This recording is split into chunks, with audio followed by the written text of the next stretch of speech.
হামলা, লুটপাট আর দখলদারিত্ব যেন নিত্যদিনের ঘটনা হয়ে দাঁড়িয়েছে, যেখানে নিজ ভূমিতেই আতঙ্ক আর উৎকণ্ঠায় চরের হাজারো মানুষ।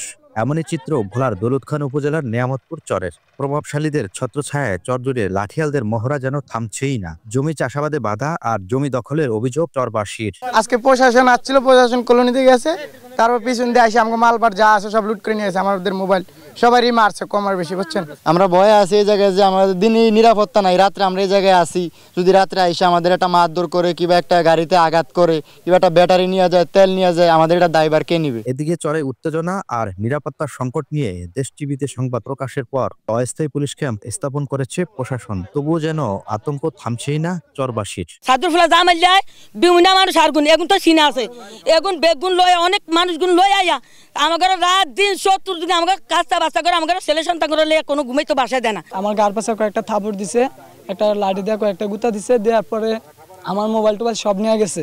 এই ক্যাম্পের দ্বারা নিয়ে আসছে মতন আমার বাসায় 3 জন লোক ছিল। চাষীদের নিরাপত্তা নিশ্চিতের জন্য কাজ করছে পুলিশ। অলরেডি এখানে কিছু চাষিদের সঙ্গে কথা বলছি, তাদের কোনো সমস্যা আছে কিনা, কেউ কোনো ভয়ভীতি দেখাচ্ছে কিনা আমরা তাদেরকে আশ্বস্ত করছি যে আমরা আপনাদের সাথে আছি, আপনারা এখানে আপনাদের যেভাবে চাষাবাদ করতেছিলেন ওভাবেই করবেন। এদিকে পুলিশ ক্যাম্প স্থাপনের দুদিন পরে গত 28 ও 29 নভেম্বর কৃষকদের উপর ফের হামলা হলে মানববন্ধন করে চরবাসী। প্রকৃত জমির মালিক ও চরবাসীর নিরাপত্তায় পুলিশি টহল আরও জোরদারের দাবি স্থানীয়দের।